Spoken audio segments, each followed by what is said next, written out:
Welcome to Deer and Deer Management in New York State. This is part one, the first webinar of a two-part series. The second webinar will take place next Wednesday evening at the same time. I would like to introduce tonight's presenters. First, myself, I'm Christy Sullivan. I work as an Extension Associate in the Department of Natural Resources at Cornell University. I'd like to introduce Art Kirsch. Art is a Senior Wildlife Biologist for DEC in the Bureau of Wildlife out of Region 8.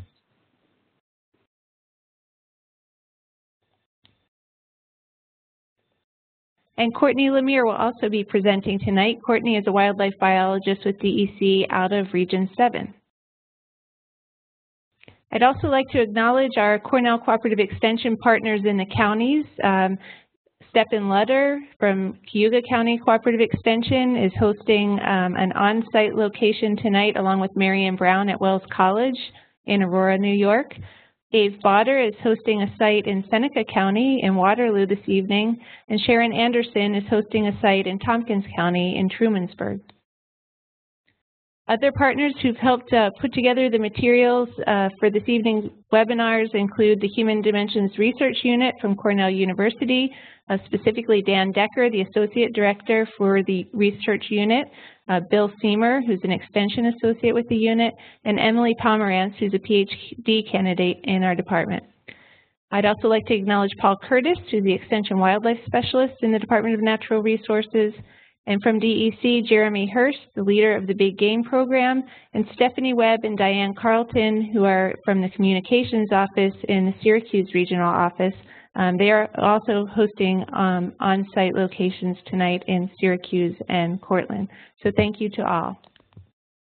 Just a little bit of background information about WebEx before we move on for anyone who hasn't used WebEx before. This webinar will be recorded for later viewing, and I'll be sending the link out to everyone via email so that you can view it again if you'd like or share it with friends. I know there were some people who were interested in participating in the webinar but weren't free tonight, so feel free to share that link once I share it with you. Please ask questions and make comments as we go along. If you have problems hearing the presenter or you have a question, make comments in the chat box. And if you would make them directly to me or to the host, which will also go to me, that would be wonderful. To use the chat box, there's a little bubble at the top of your screen. It says chat, and if you click there, you'll be able to type in the chat box and send questions. You can type questions at any time during the presentations if you want to type them in so that you don't forget an important question that you have to ask. But the questions will be answered at the end of the webinar because of our time constraints. We've allowed plenty of time at the end. We've allowed 15 minutes to answer questions, and then Courtney and Art have both agreed to stay on for a little while longer if it takes more time to answer everybody's important questions. Tonight's webinar will cover several topics. The first will be an overview of the Collaborative Deer Management Outreach Initiative. The second will be a presentation on deer natural history. Third will be deer management options, talking about what works and what doesn't and why and on what scales.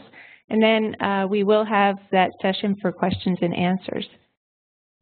So at this time, I would like to turn it over to Art Kirsch. Art is going to be giving the first presentation on the Collaborative Deer Management Outreach Initiative. Thanks, Christy. Good evening, everybody. My name's Art Kirsch, and I'm the Big Game Biologist for DEC's Region 8 here in Western New York. In our first segment here, I'll be talking about our new pilot program for obtaining public input on deer population size. And we call it, as Christy said, the Collaborative Deer Management Outreach Initiative. I'll start out by giving a little overview of our mission here at DEC and the way we manage deer, and then we'll talk a little bit about the old method for obtaining input from the public and why we feel change is necessary. Finally, we'll finish up by describing our new pilot program. So let's get started.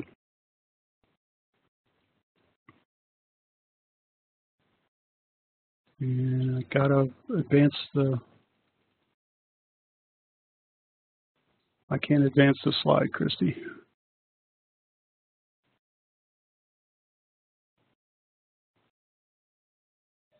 Okay. Are you able to advance it now? No. Okay. There we go. Well, that's the second slide. Yeah, that's fine. Because, okay, No, that's fine. all right. I had taken control back, though. Let me try giving it back to you. That's fine. Okay. All right. Thanks, Christy. Mm-hmm. Let's start out a little bit by talking about the DEC's mission. It's really a trifold mission, or a three-pronged mission. We're responsible for the wildlife's habitat, but also the desires and preferences of the public. And because of this, both biology and the social aspects, decisions also that we make could be both biologically or socially based. We like to say in the wildlife profession that wildlife management is half people management, and it's probably even more so, more than half. DEC has had a long commitment to involving the public in our deer management decision making. Started way back in the early 90s with the first version of this process called the Citizen Task Force process. We'll talk about that in a minute. And we think it's important that the input process, any input process for the public to give us feedback, it's got to be fair, consistent, and representative of the public, total public at large. We should start out any discussion about deer management. This will be kind of like a precursor for the rest of the webinar as well. Just a little review on how we manage deer in New York State. The state is broken up into about 92 wildlife management units, WMUs we call them. And the boundaries of each are drawn for various reasons to make them all similar, or not similar, but each one is drawn in their unique boundaries for unique purposes and ways. The social aspects might be similar in one, the topography, the deer population size. So these boundaries are drawn to try to make each one unique.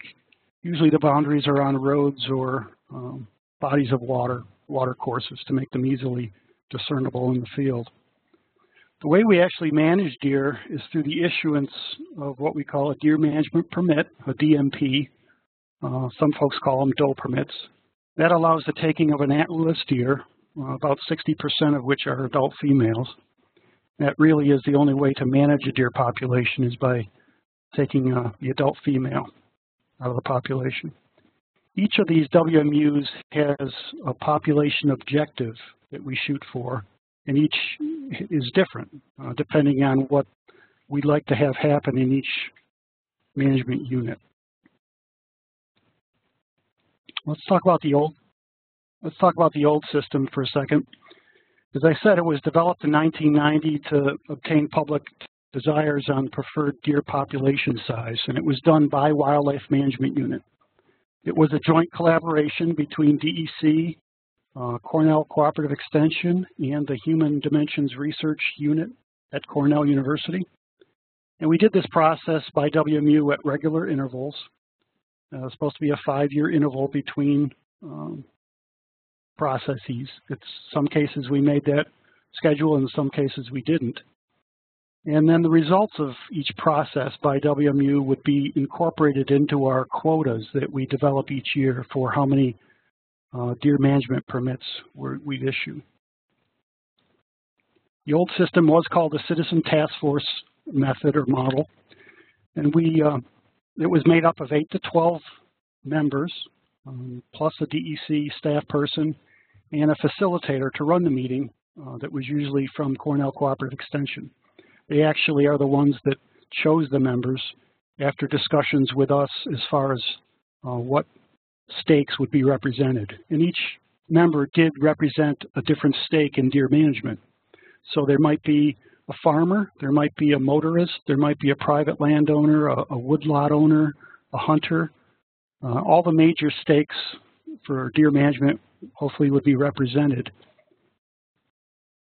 And we'd have the couple meetings, a couple weeks apart. The first meeting, DEC would go over the nuts and bolts of deer management. We'd give them a presentation on some history of the unit and how we manage deer. there'd be some introductions. Everyone would go around and introduce themselves and where they come from and what stake they were representing. Then after that, we would give them an assignment. We would say, go back out into the community, into your community, the WMU, and talk to people with like stake. So hunters would talk to hunters, farmers would talk to farmers, etc.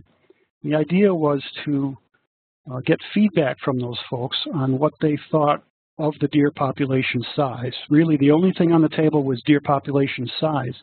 Did they think there was too few deer, too many deer, or were they happy with the existing deer population? And so by doing this several times over, many times over, hopefully, the stakeholder would get a feel for what his stakeholder group in that WMU preferred. So then everyone would do that, and a couple weeks later, we'd convene a second meeting, and each member would present their collective stakes position. So the farmer may say, okay, most of my folks wanted this or that, and they boil it down to one percentage that they would like to see the population go up or down, or possibly stay the same.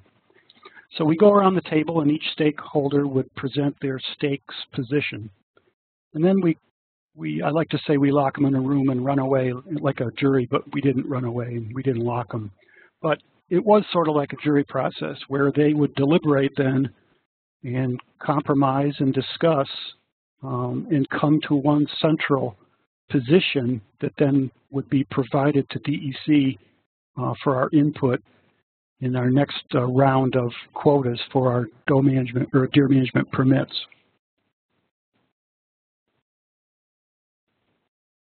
This graphically is how it worked. We started out at the bottom there with a small group. And that DEC educational component, as I say, we gave them a slideshow and we talked about the nuts and bolts of management, some history. And then we turned them loose on the public, and they were to go back and obtain feedback from their stakeholders. That's the central part of the diagram. And then in the second meeting, that input would be coalesced into a small group decision-making process, and then the feedback out of that would be given to DEC for our decision-making.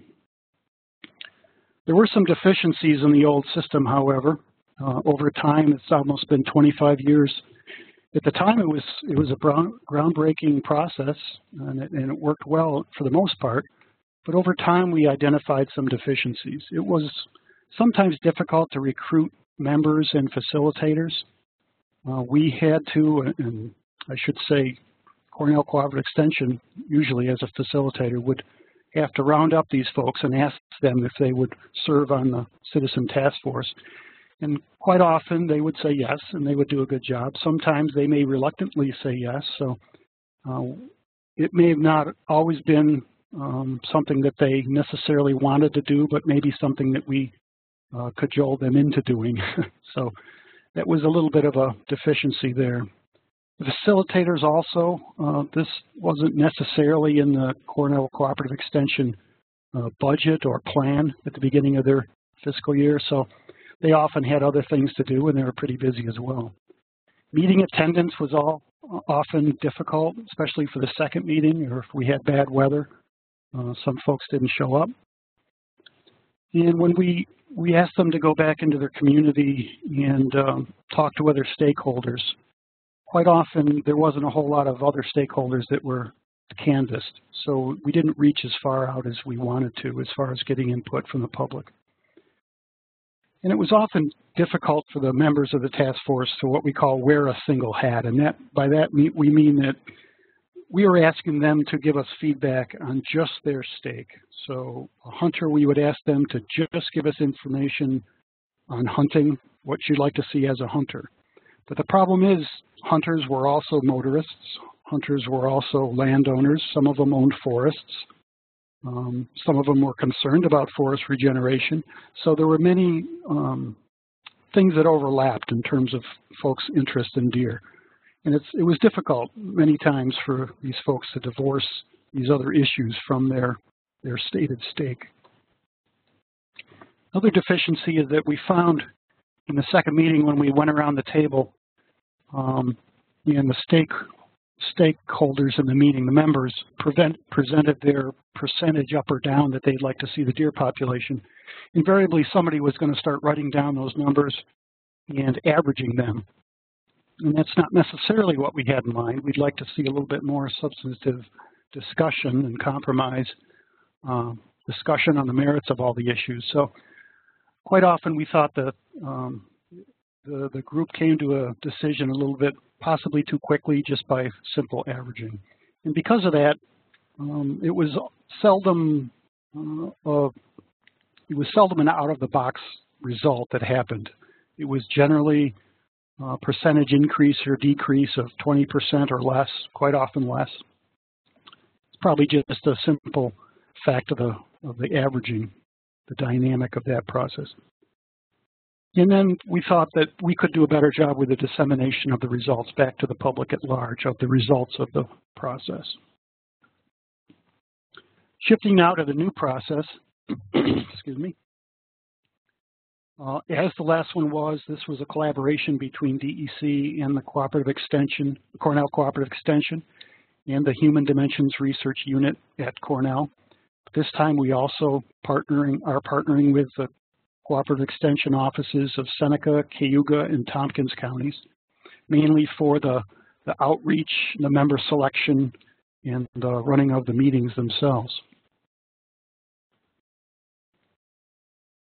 This revision is pursuant to strategy 1.2.1 of our DEER plan. It's now in its third or fourth year. We started in 2012. And that strategy called for us to investigate alternative mechanisms to obtain input from stakeholders, or just simply a revision of the Citizen Task Force process.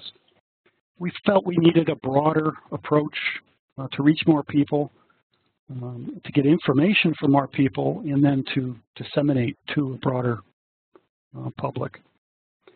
There's been a whole lot of advances in communication methods, of course, since 1990. Electronic communication methods, and we wanted to avail ourselves of that. It was a whole lot different back then.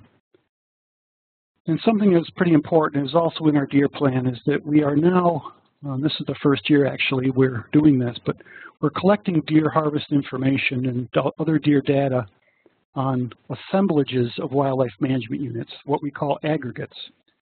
And for the most part that was done just to increase our statistical vigor, I guess, of the sizes that we manage.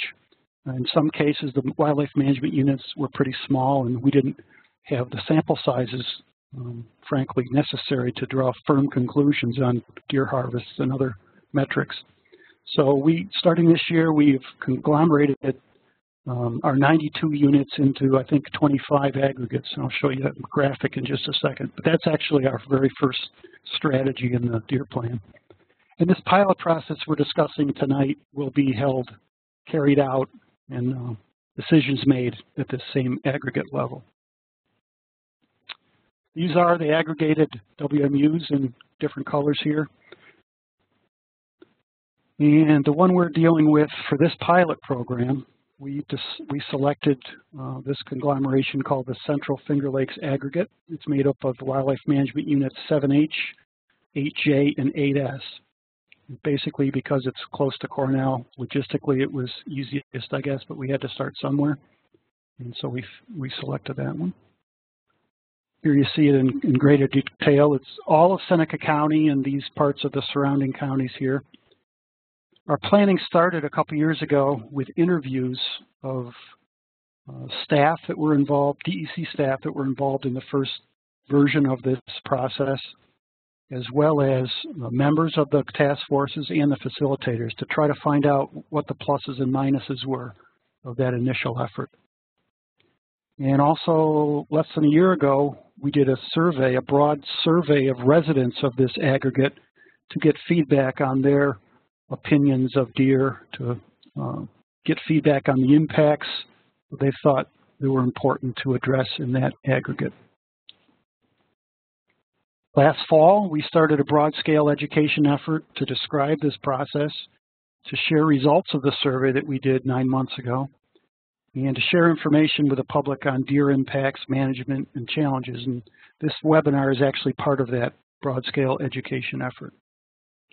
Out of that, there'll be a small group selected by the Cornell Cooperative Extension Field Office staff. We call it a Stakeholder Input Group, or a SIG. And they'll be formed to identify and prioritize the impacts in that aggregate. And we won't go out and try to cajole folks to take part. It's basically going to be sort of an application process. We will select from a pool of interested participants. We want to make sure that we get a cross-section of informed, thoughtful people who reflect a broad scope of interests in deer and deer management. And the survey results will also, plus the education, will assist this small group in coming to their deliberation and what should happen in that wildlife management, or that aggregate, I should say. We'll use the outcome of the small group plus the survey results to define the population objective for the aggregate.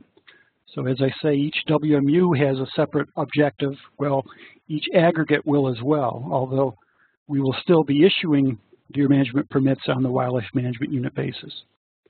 We'll weigh the group's input against data on the ecological impacts of deer. This is another difference between the old and new versions.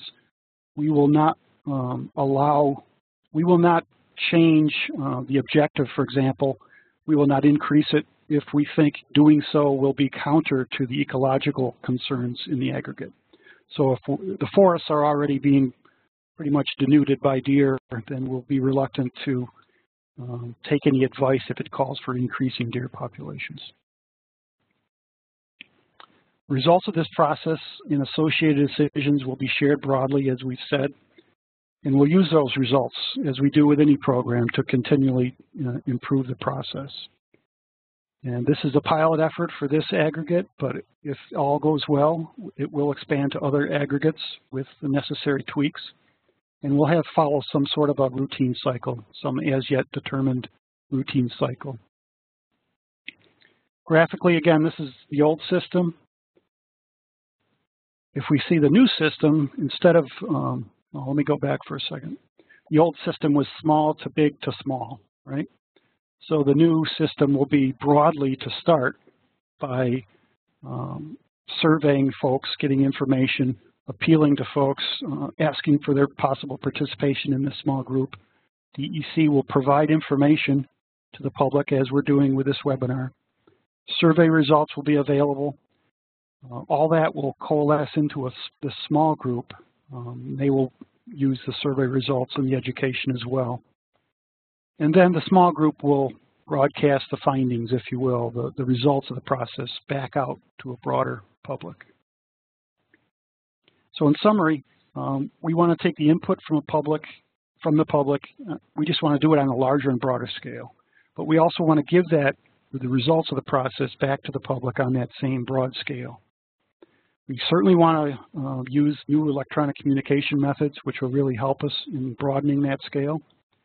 And public input will no longer be on that one-on-one, knock-on-the-door type of basis. So it should be much more efficient, the new system.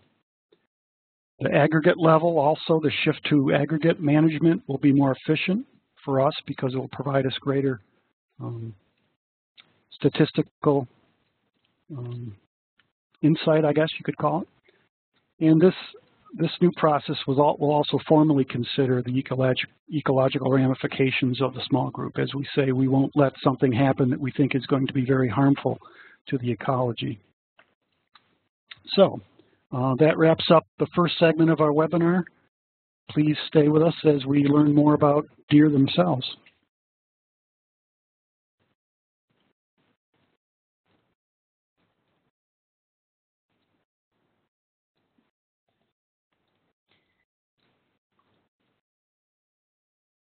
Thank you, Art.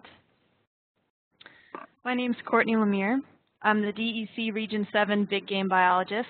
Region 7 covers the central New York area, and I'm going to talk about the natural history of white-tailed deer.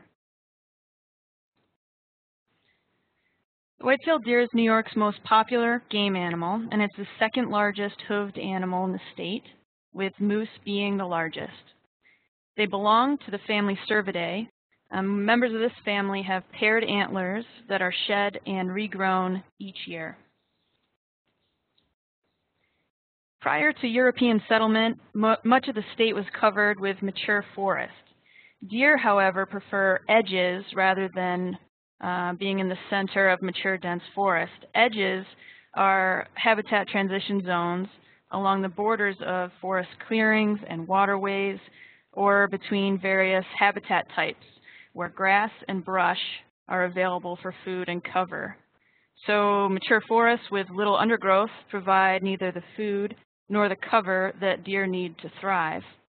Therefore, it's very unlikely that in pre-colonial New York, deer were restricted to places where disturbances created by beavers or blowdowns and fires created openings in the otherwise dense forest.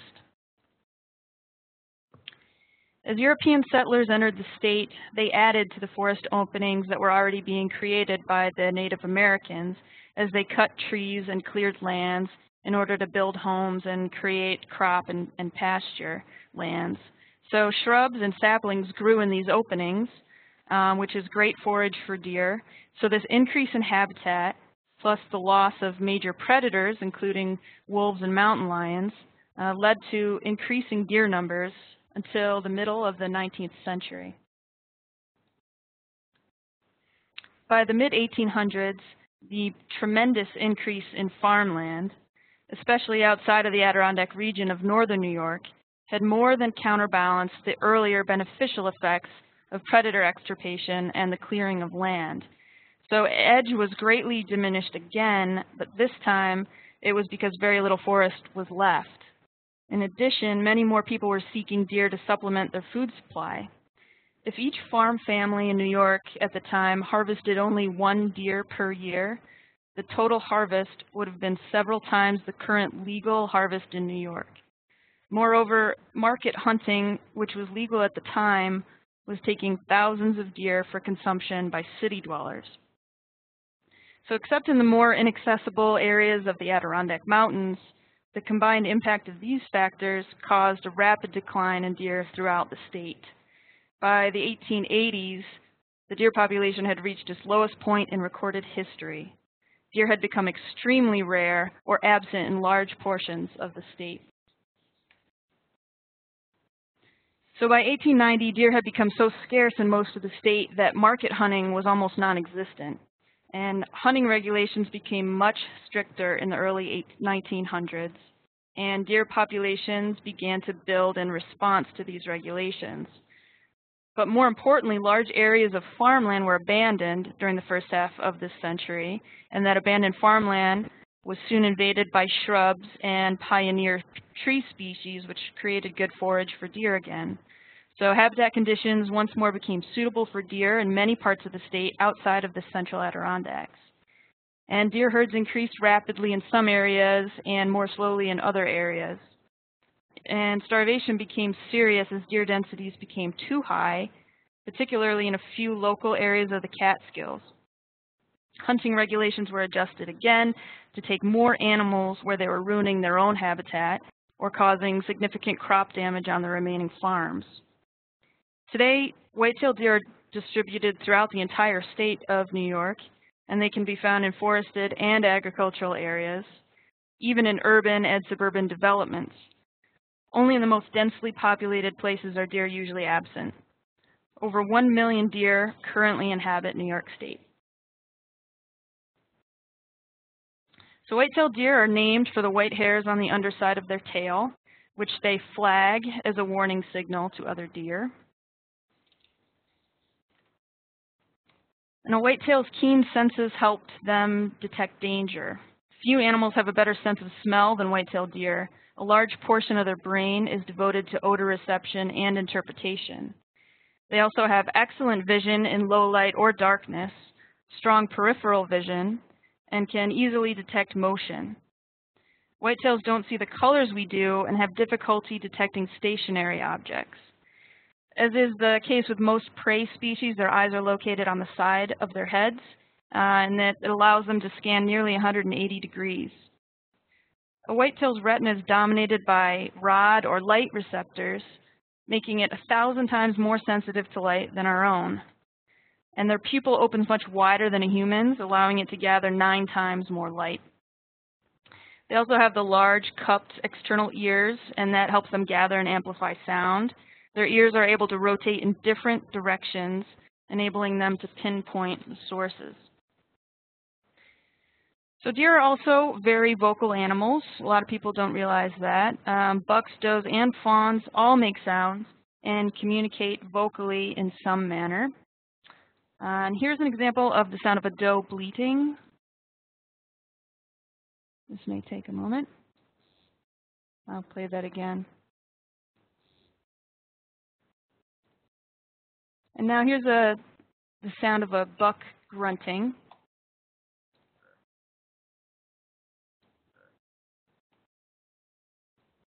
And the sound of a fawn.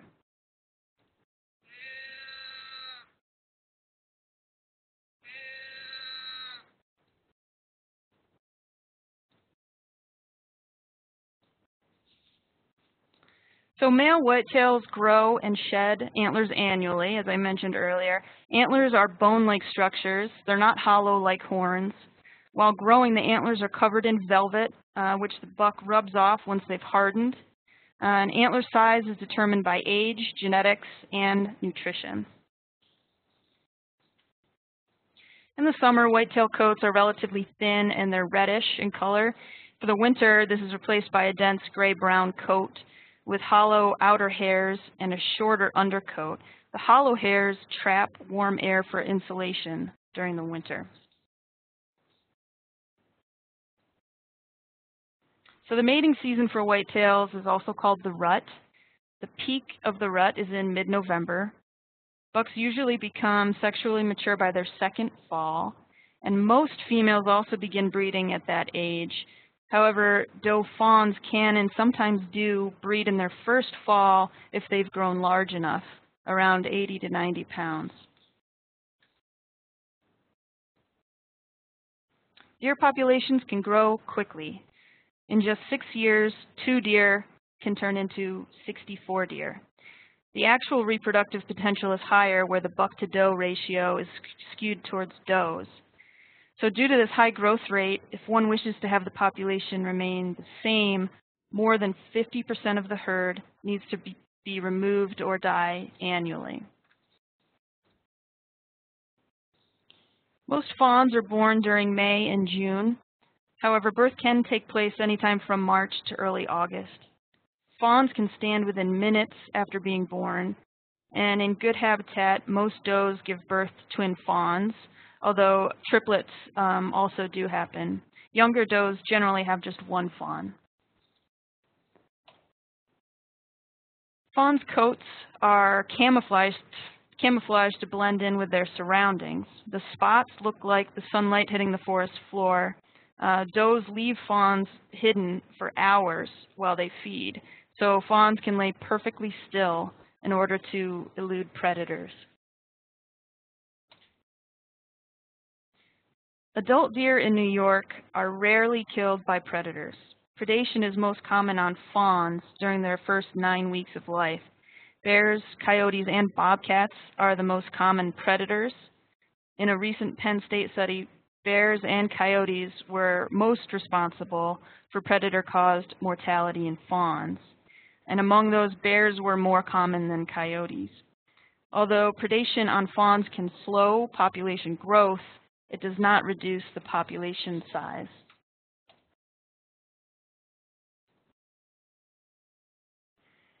Deer are herbivores, they're plant eaters, and they're primarily browsers rather than grazers.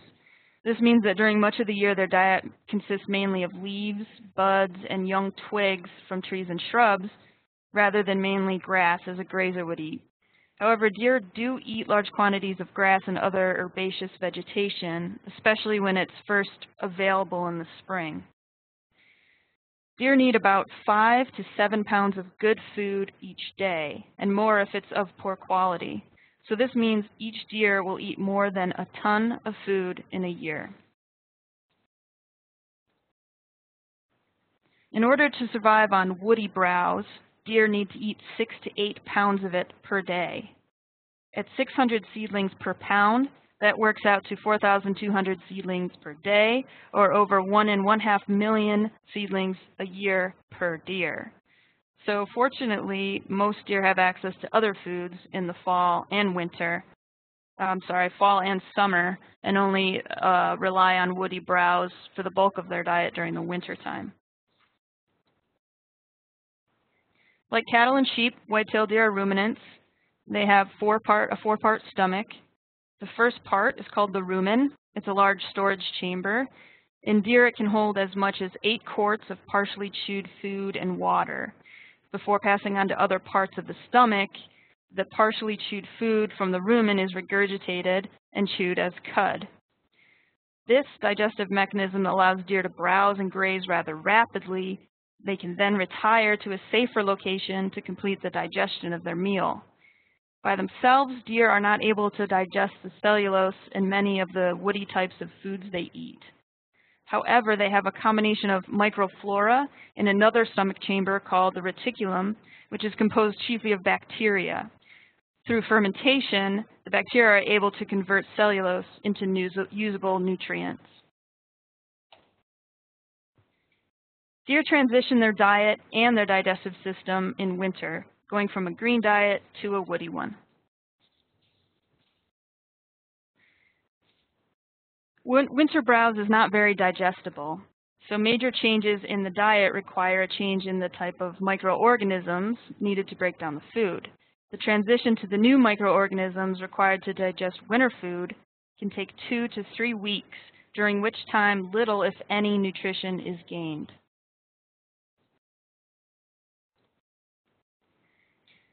Feeding deer in the wintertime, although well-intentioned, can lead to death.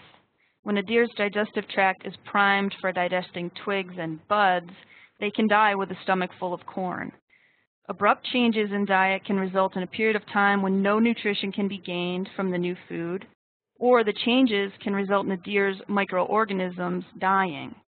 A quick change to a high carbohydrate diet, such as corn or other grains, can cause lactic acid buildup in the rumen, which causes the rumen to swell, which is called rumenitis, and it also can lead to a condition called corn toxicity, which is deadly. Over generations, deer have adapted to winter survival with physical, physiological, and behavioral changes to better cope with the increased stress. They lower their basal metabolism to conserve the fat reserves they built up in the summer and in the fall. And they also conserve energy by becoming less active and staying in habitats that offer shelter and access to south-facing slopes for thermal exposure. Fat reserves represent a limited amount of stored energy. The faster they're used, the shorter the period of time that a deer can depend upon them for drawing energy. Snow depth, snow crust, temperature, wind, and relative humidity all affect the rate at which deer utilize their fat reserves. Conditions making it difficult for deer to either move or keep warm can speed up the use of their fat reserves.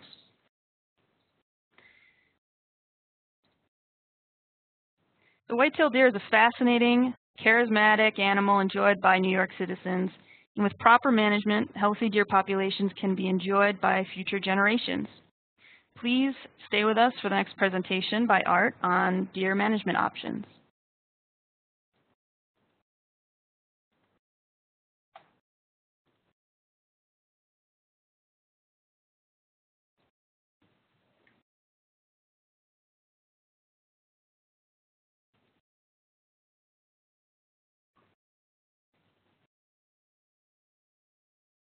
I can't advance the slide, Christy.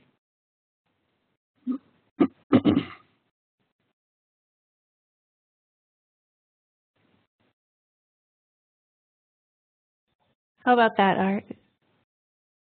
I have Courtney's last slide up here. Okay, hold on. Let me switch, and I'll switch it back. There we go. Great. Okay, thanks, Christy and Courtney. This is Art Kirsch again, DEC biologist for DEC's Region 8. In this segment, we're going to discuss the various options available for managing deer populations and the pluses and minuses of each. And we'll finish up by talking a little bit about the community-based deer management process. There is a lot of information in this segment, and I'm going to be moving pretty quickly. These are the various options that we're going to be talking about tonight for managing deer populations. And they are best applied at different geographic scales, as you can see on the left there. Some apply to the state as a whole, and as you go to the right on the graph, the options become more targeted and more applicable at smaller and smaller geographic areas. Let's take as our first option, letting nature take its course. Left unchecked, deer herds can grow very, very quickly. Courtney mentioned 2 deer can turn into 64 in 6 years. Here you see a graphic of that. That's just at 2 fawns per doe. If some of the does have 3 fawns, then it's even quicker than that. So they can really build quickly and cause long-term habitat damage if they rise to levels that are above and beyond the habitat's ability to hold them. And these high numbers of deer can very often be incompatible with human interests, human health and their interests, I should say. At these high levels, deer may be in poor health, although in urban or suburban areas with landscape plantings and so forth, they can be in amazingly decent shape at very, very high densities. Deer generally, though, at high numbers, are subject to large population fluctuations, and it sometimes takes quite a while for the habitat to bounce back after that because the habitat has been fairly denuded by the high numbers. There are many examples of the harmful effects of non-management, documented effects. You can see them here. And also that removing the human management element, contrary to what a lot of folks might think, does not return things to a natural condition. A natural condition was pre-colonization when we had wolves and mountain lions taking care of deer populations or trying to exert their influence over deer populations. But really we have no large predators like that anymore, so it's really not possible to return things to a natural condition anymore.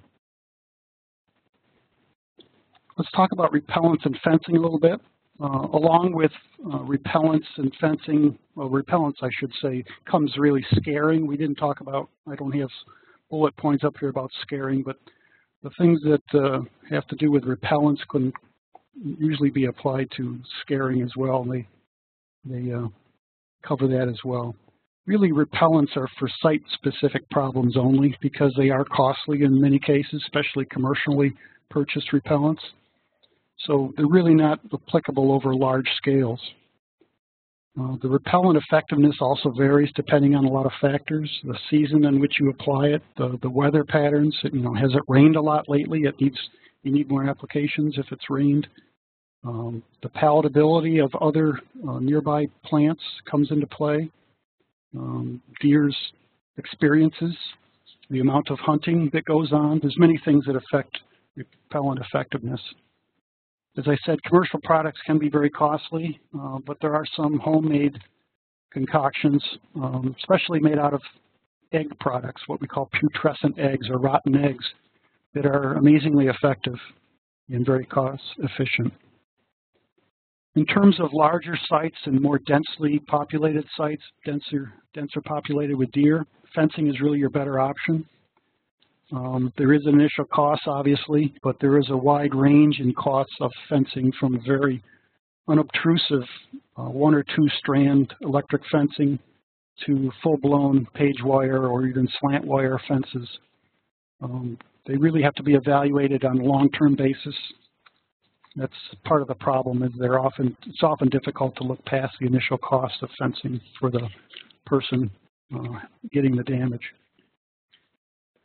Both these methods, repellents and fencing and scaring, work best along with another population management program.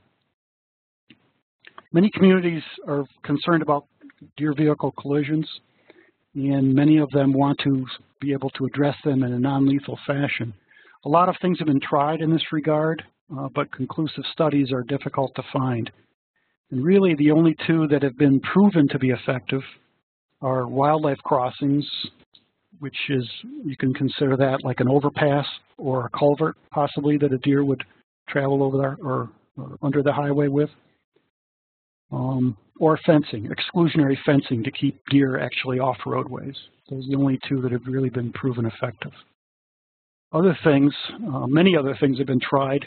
There are two things, however, that have been proven non-effective. And the first one here, as you see, is the rear end of a deer is the white portion is, Courtney mentioned, the white flag is a danger signal. So some folks want to put up these posters or placards or cardboard cutouts of the rear end of a deer with a tail raised in the effort of scaring deer along the roadways. That's been pretty much proven non-effective, as has been deer whistles, and you probably know what those are. They go on your front bumper and they're supposed to emit a high-pitched sound that deer find difficult to listen to, I guess. So both of those have not worked. There's a lot of other things that have been tried. Either we think they're not effective or they just plain need more study. As far as an option, providing supplemental food is probably not a good idea. And because of that, the reason is because it artificially raises the biological carrying capacity of the land to a point which, if and when, I should say when, it's going to be discontinued, because feeding will always at some point be discontinued when it becomes too costly or too difficult. When that happens, when it's discontinued, then the deer, the numbers that have been held at this artificially high number could very well crash. It's logistically difficult to get food in all places for deer, especially in very remote areas.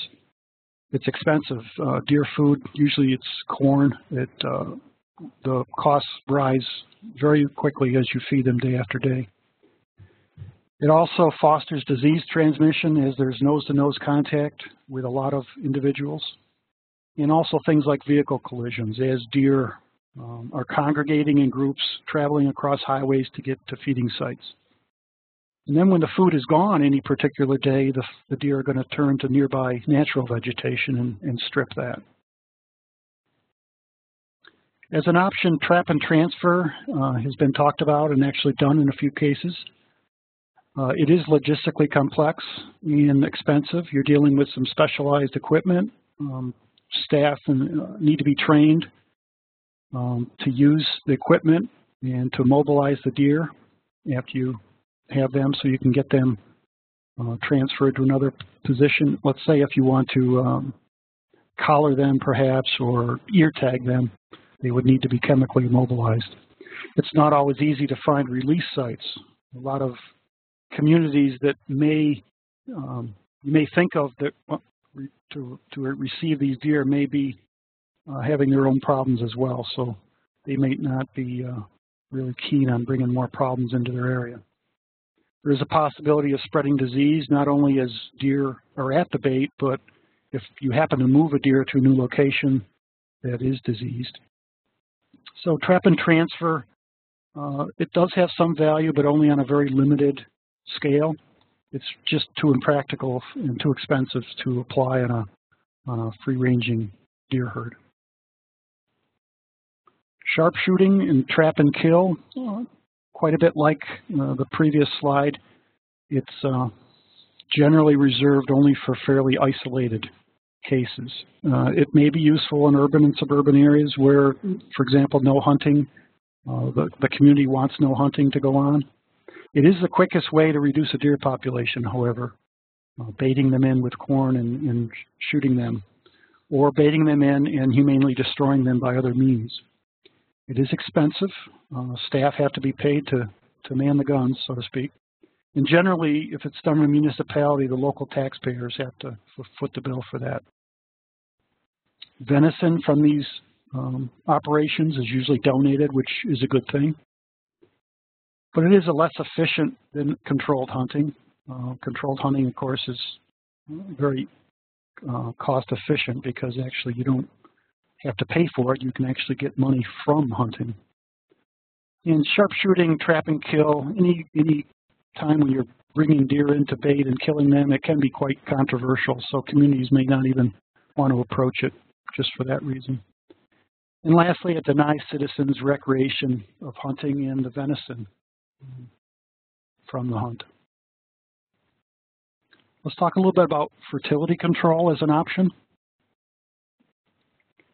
And by that I mean immunocontraception, and then in a second we'll talk about sterilization, surgical sterilization. Immunocontraception is the stopping of normal fertilization or ovulation by the introduction of an injected vaccine. There are two types of vaccine. One's called PZP, porcine zona pellucida, and the other is GnRH, stands for gonadotropic releasing hormone. I could go into great detail on how they work, but I won't.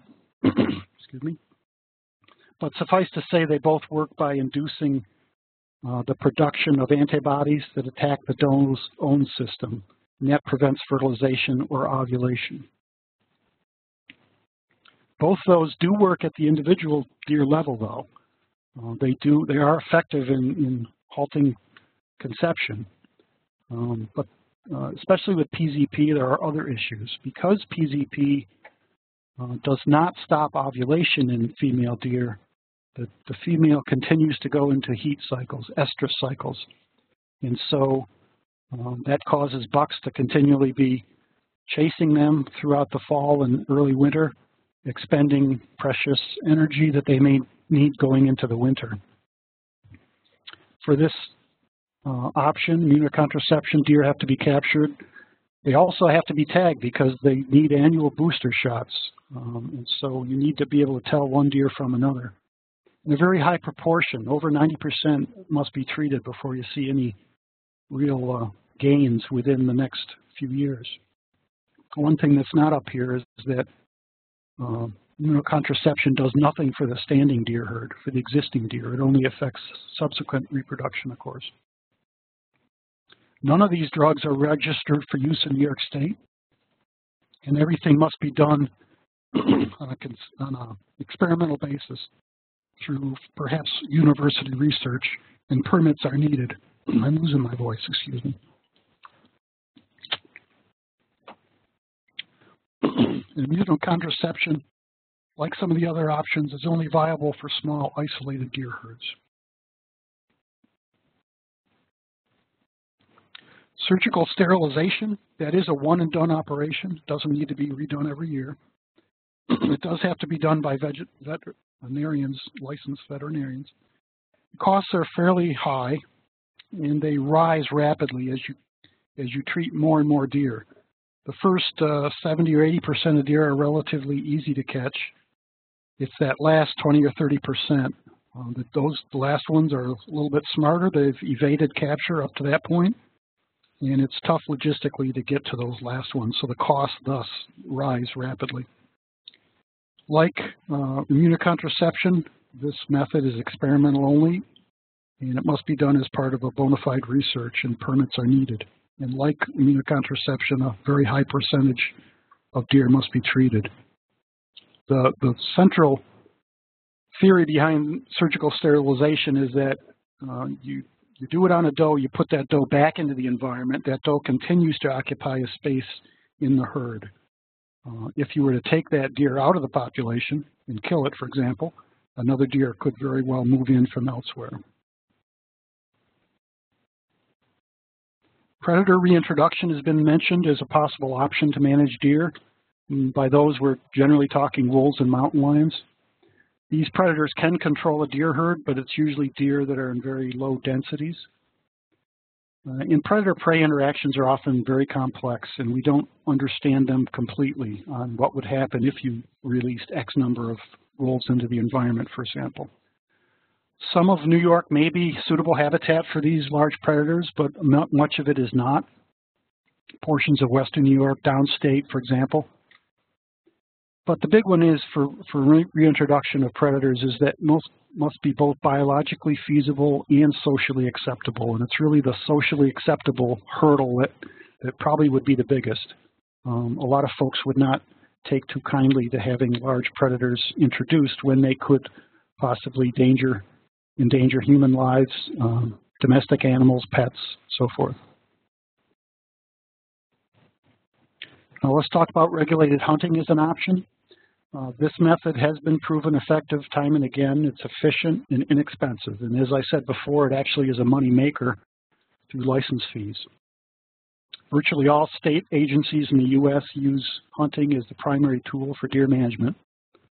It's also flexible. You can slice it many different ways to accomplish many different goals. You can change season dates. You can add seasons, subtract seasons, change the number of tags available, alter the sexes or ages of deer that can be legally taken. There's many ways you can configure a deer hunt.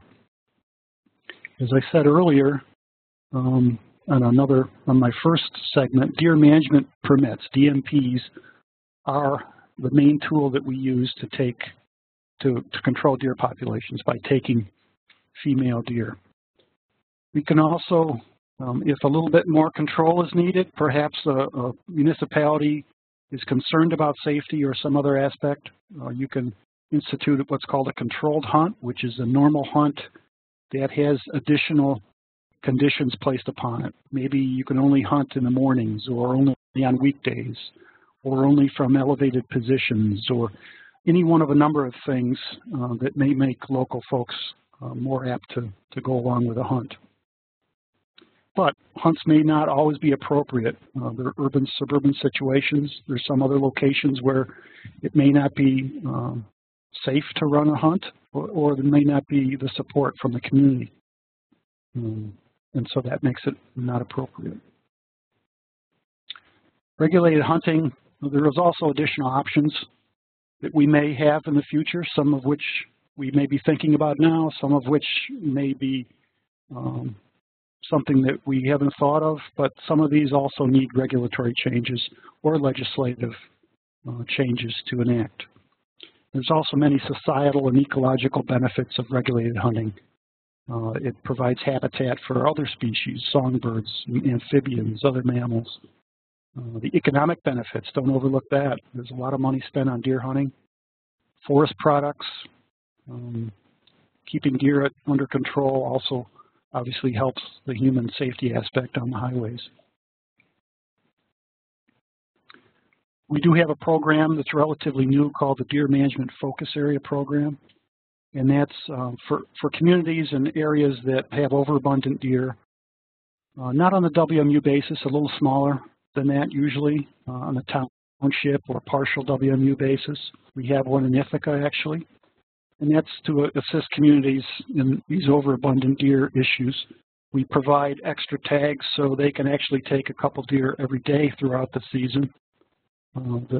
We have an extra season of 3 weeks in January for that, above and beyond what's normally available to hunt. We also have, under the hunting banner here, we have what's called our DMAP program, Deer Management Assistance Program. And you can consider that basically just a deer management permit, but for an individual property. It's really no more than that. As a DMP, it's for antlerless deer only, and it's site-specific. It's more site-specific than a regular DMP, which is for a whole unit.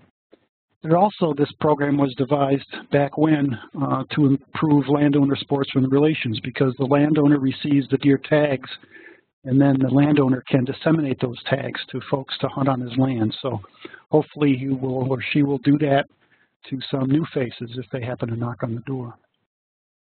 Most of these DMAP permits are issued for agricultural damage, but there are other categories such as forest regeneration, municipal damage, and so forth. Now, leaving the actual hunting category, we have our last and probably most site-specific program, I guess you'd call it, under the removal of deer category, and that's the damage permit, the DDP, what some people call a nuisance permit. These are mainly for farmers when the damage can't wait till the season. Again, they're for antlerless deer only, once in a while for bucks, but only when bucks are causing damage to perhaps nursery stock or Christmas trees by rubbing antlers. There's many standard conditions that apply to these, upwards of 20 different conditions that farmers have to abide by. We do encourage participation in venison donation. And really the take on these, the harvest on these deer damage permits is fairly small compared to the statewide deer take. As you see here, only about 2.5% of the statewide deer take is on deer damage permits. And they're being used more and more for suburban deer management. If we would issue a trap and kill permit, perhaps that might be done under the auspices of a deer damage permit, a modified deer damage permit.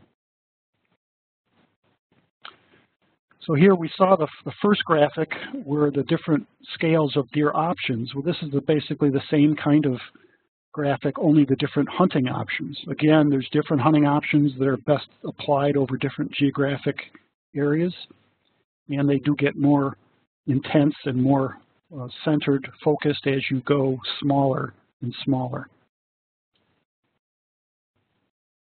Let's talk, to finish up here, let's talk very quickly about the community-based deer management issues.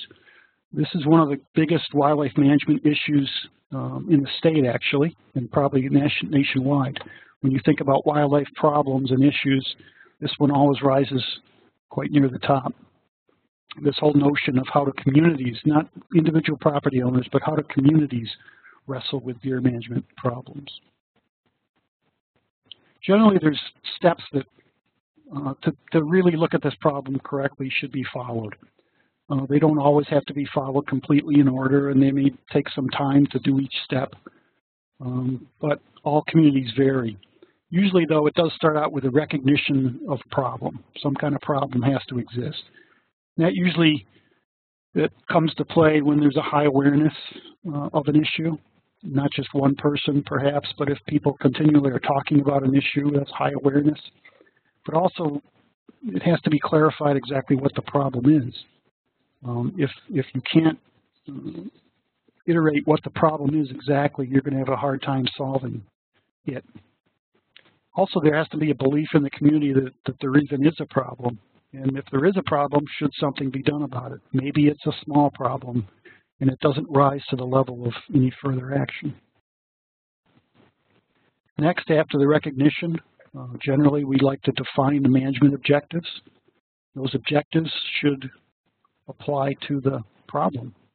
You should relate directly to the problem. I think it's most helpful to look at these problems from an impact basis. And by that I mean just because there's, for example, 200 deer in a community doesn't necessarily mean there's a problem if the negative impacts aren't there. So in that way, it's not really necessary to know how many deer live in a community, but you need to know, are the impacts tolerable, are they not tolerable? And that's just as it should be, and very good to know because it's pretty it takes a lot of time and money and effort to census and survey deer populations on the hoof. And a good objective should always be easily measured. It should go directly back to the problem. You should be able to measure it. As you see here on this graph, a good objective might be to reduce deer vehicle collisions in a community from 120 a year down to 40, let's say, in a 5-year period. Next, we have identification of the acceptable management methods. Many times communities want to jump right to the management methods and the actions, but it really pays to go through the previous steps to bring all the community members along with the problem. It doesn't help if you jump to things, jump to conclusions, so forth, and then leave people behind and feel disenfranchised. Management methods must be acceptable to the community. They must be reasonably cost-effective. They should be able to happen in a reasonable time frame, and of course they should have a pretty good potential for success, or else they're just not worth it. Then and only then do you really sit down and select the management actions to accomplish the objectives. After that comes the implementation phase, which mostly is logistically based. Of course, costs come into play there. There has to be enough cost that the community coughs up to do whatever is being done. And lastly, it's always good to evaluate whatever process you've gone through, whatever method you've chosen. And of course, evaluation always feeds back into itself and helps you define management objectives. Maybe next time this needs to be done. So we can build this capacity, what we call capacity. It's this ability of a community to wrestle with a complex problem like deer overpopulation. But this process that I've outlined also can be applied to other problems that are non-wildlife related. So it's really good practice for a community. So it can be done by institutions, communities, even individuals could apply this concept. And I guess even though it sounds kind of onerous, success is possible for communities to wrestle with a deer problem. We do have a lot of good information available. I think 3 of these were put out by Cornell. Cornell has a great website. They put out a lot of great information on deer, community-based deer management, deer damage. Also, there's a publication there that it's on the highlights the options, sort of like when I went through in this whole slideshow here. So that would wrap it up, and I guess I'll turn it back over to Christy. Great, thank you, Art.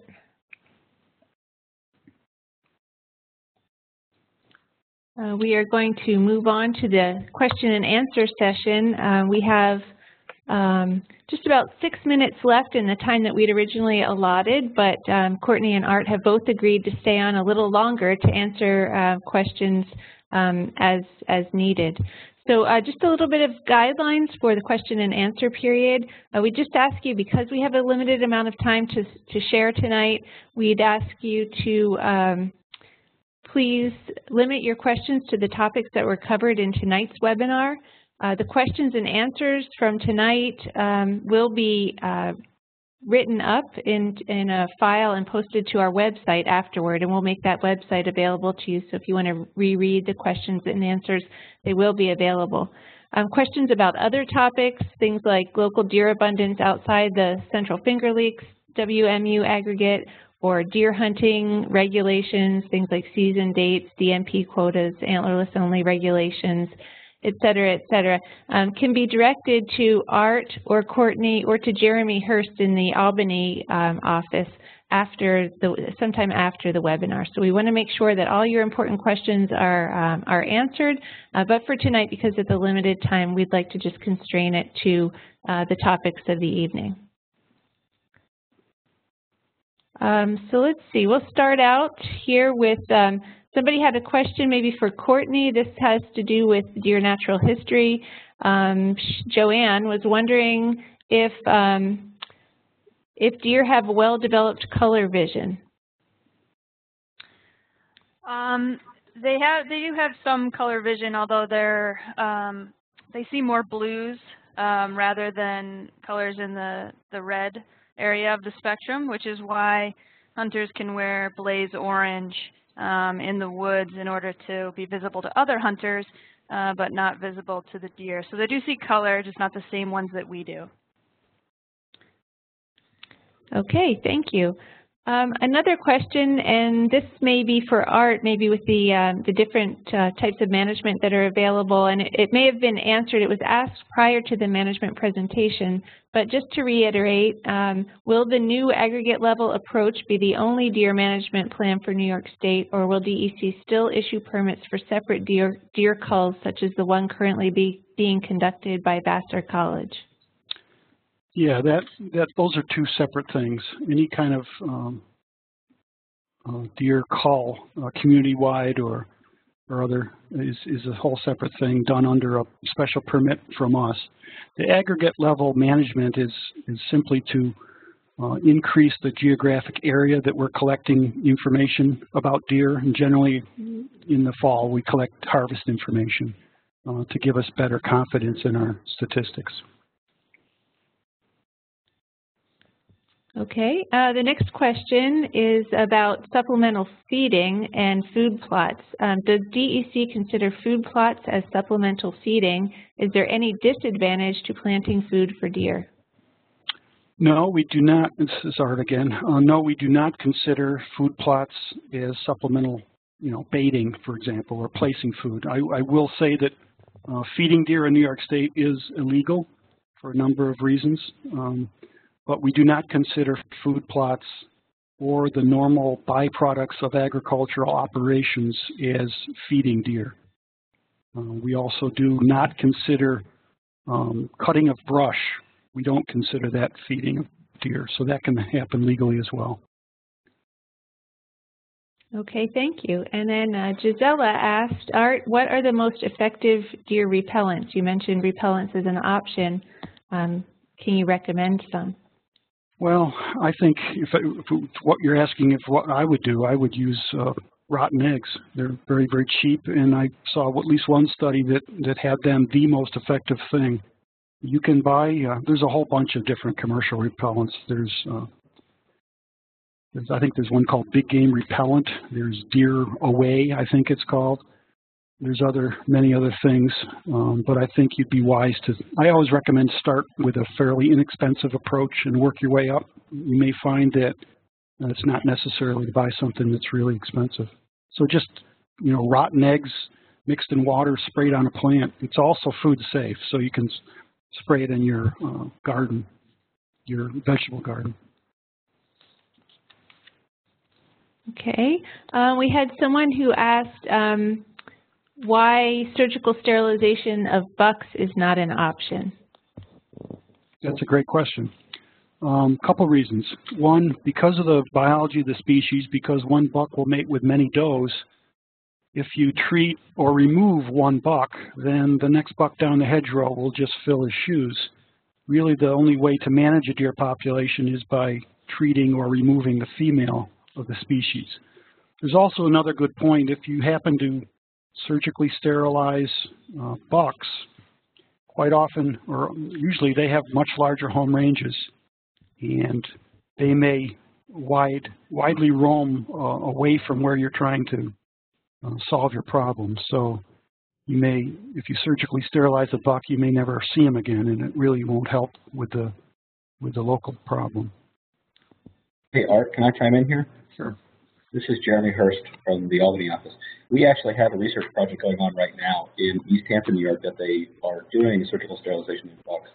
And the premise behind that is while they're sterilizing does, which are the primary targets, they have the opportunity to capture bucks, and so they can just kind of increase the effectiveness of the program or test that increase in the effectiveness of the program. Okay, thanks to both of you. Stefan has sent in a question from his site. What makes the new stakeholder input system resistant to the problems that afflicted the old system? Well, the old system, as I went over, had a lot of problems. Hopefully we're going to correct in this iteration. Many of the problems that are being addressed are ones of scope, scale. So the old process, we had individuals going into the communities, talking to a few people. We hope that this is going to open it up to a much broader public by using these electronic communication methods. We also have surveyed the residents of the aggregate to get a feel for their input on the deer size, what they think is important as far as impacts, and that broad scale input will be fed back to the small group. So the small group, I guess the main difference is the small group will have much more information at their disposal to deliberate over or about. Okay, next is, how is it determined if a community is not on board with controlled hunting in an area? Well, you'll soon find out if the community is not on board with anything. Generally, these things start with some sort of a meeting, a town board meeting or a special meeting called. And if there's many people in attendance, I guarantee you there's going to be many different opinions on how a deer problem should be handled. Quite often, the next step after that will be some sort of a community survey to try to get some specifics, put some numbers, I guess, to what the community feels about deer. And that's all a process of defining whether or not there actually is a problem worth addressing. But you'll know if someone doesn't like what is being talked about. That's one reason why you shouldn't just jump to actions. You should always try to bring along the community, educate them, yes, along the way.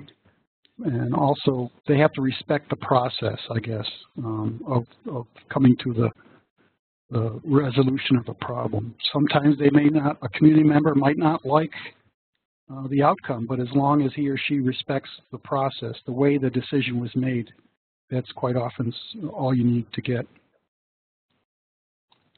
Okay, thank you. Somebody from Sharon's site in Trumansburg asked, do insurance companies have input into the size of the deer herds? I can answer that one. I can say I've worked for DEC since 1982. I've never been approached by a member of the insurance industry. And I remember posing this to the other deer biologist a few years ago. None of them have ever been approached by a member of the insurance industry regarding any issue about deer. So I guess that answers that question. Okay, thank you. Somebody else from Trumansburg asks, is there an assumption that the deer herd is too large to begin with? Well, it's all one of scale, of course. When you say deer herd, you could be talking New York State or much smaller. So it all depends on the area that you're talking about. Of course, we manage no smaller than the Wildlife Management Unit scale. So, and because of, we can determine if there's what the harvest is in a WMU, but there may be pockets within that WMU that are higher than the average and pockets that are lower. It's really up to the hunter, the person we use for deer management, to decide whether or not they want to, for example, take female deer if in their estimation their local herd is too low. So that's probably how it should be. We don't have, DEC doesn't necessarily have the intimate knowledge of locales like the hunters do. So we manage down to the WMU basis, and the hunters can manage at a smaller level. Okay. The next question from the group up at Wells College, is market hunting one of the options for management that require additional legislative or regulatory action, and is it feasible? Well, I'm sure it would require legislative action. Jeremy, if I'm incorrect, chime in, but it is something that's being talked about more and more, not necessarily anything that's imminent on the horizon for New York State, but around the country, the issue of commercial hunting is being talked about. But we, in New York State, we have not taken it any further. We have no firm plans, no plans, period, to do anything of that nature. Okay, next from Paula, how long will the pilot program be in effect before an evaluation is done and possibly moved out to other WMUs? I would imagine that we would, as soon as the whole thing's wrapped up, we would evaluate and make some tweaks in it. I can't say exactly when the next one will be held, but the idea is to get on some kind of a regular schedule. It may be a strict number of year schedule, but also it might be some schedule that deals with the necessity within a unit. So those things have not been ironed out yet, but the idea is to expand it statewide. Or to be even more specific, as we finish this webinar series, the next step is to convene a small group process as you described, and then from that, to take that feedback from the small group for us to reconvene at DEC, consider the input that we received, and make some recommendations for population change in the aggregate. This is all part of a pilot process as we discussed, but the process itself, this pilot process, will be evaluated with the Cornell Buckler Extension and Human Dimensions Research Unit in 2016 so that we can then move forward with either a new iteration or make some tweaks in this process for deployment in the near future.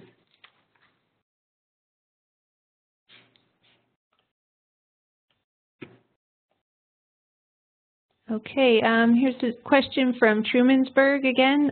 There is a focus area in Tompkins County. Does most of the community agree with it? You want to take this one, Jeremy? Or Courtney? Actually, I think I'll toss this one to Jeremy if you're able, Jeremy. Great. Thanks. So we actually have done some survey work with the Human Dimensions Research Unit at Cornell on public response to the focus area there in Central Tompkins County. And offhand, I don't recall the specifics of that. The survey went out to residents in the area, to landowners, and also to hunters.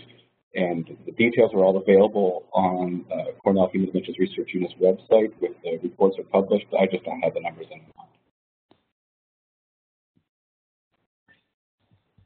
Yeah, I'll just add to that. Yeah, so the survey was done with landowners, residents, and hunters in the Tompkins County focus area.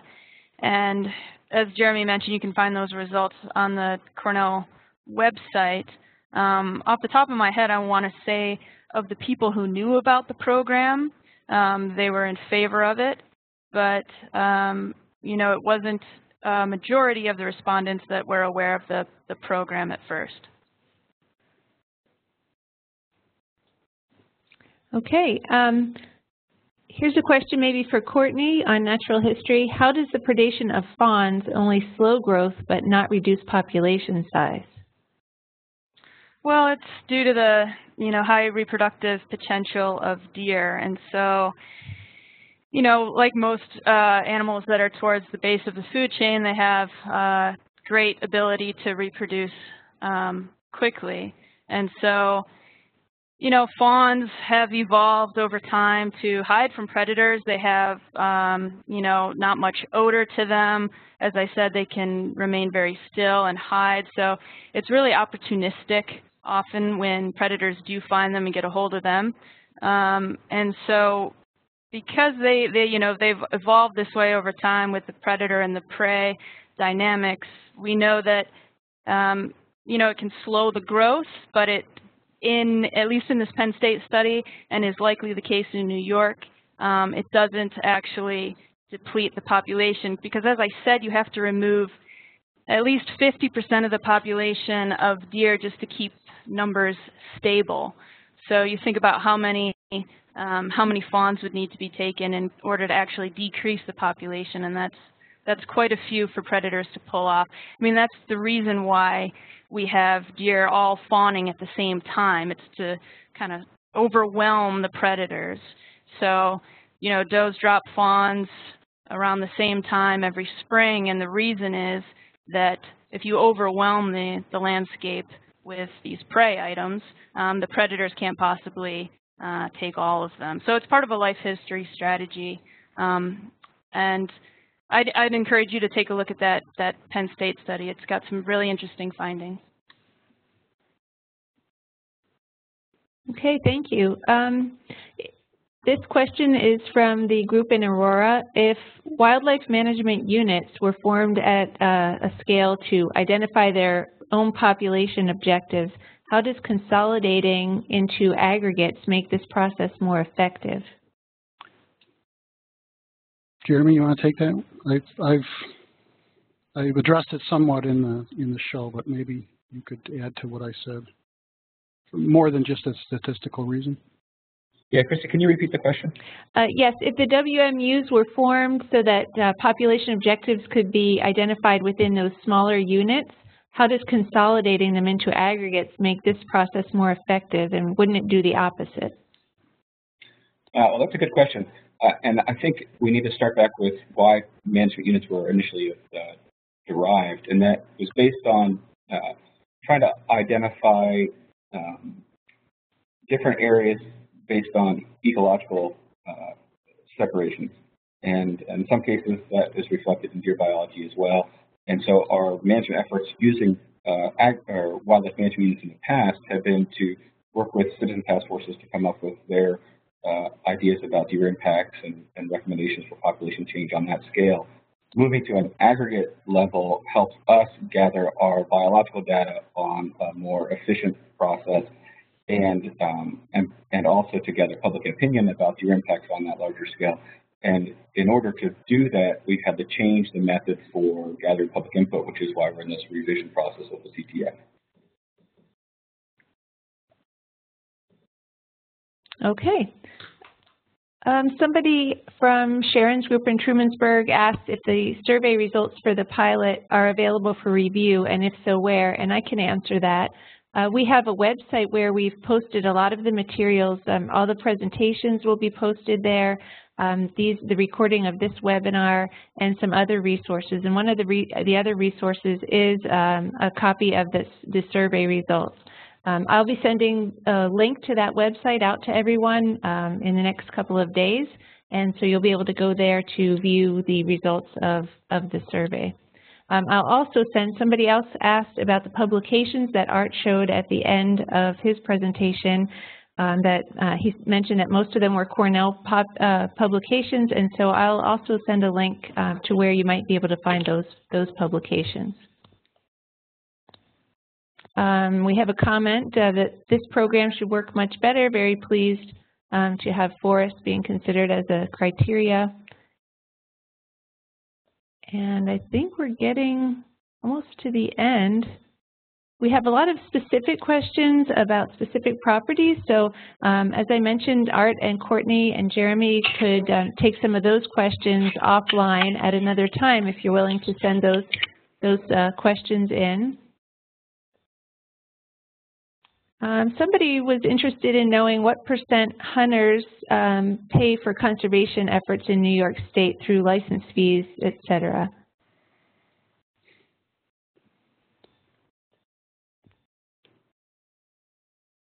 Jeremy?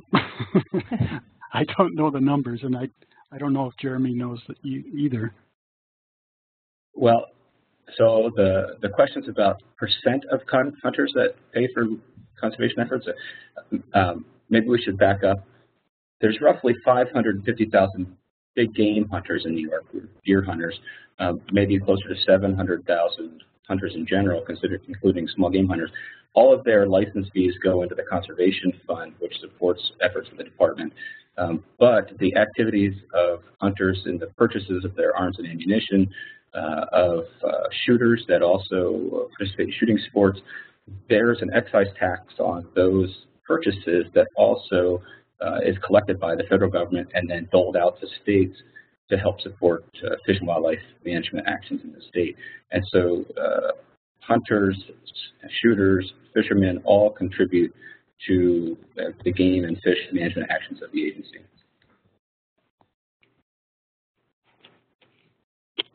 Okay, thank you very much. Well, it's 8:30, and I think it's a good time to wrap up now. I'd like to thank Courtney and Art and Jeremy for the presentations and for answering questions. Thanks to Sharon and Abe and Stefan and Stephanie and Diane for hosting people at their locations. And we'll look forward to having everyone join us again next Wednesday at 7 p.m. for the second of our webinar series. Thanks again for joining us, everyone.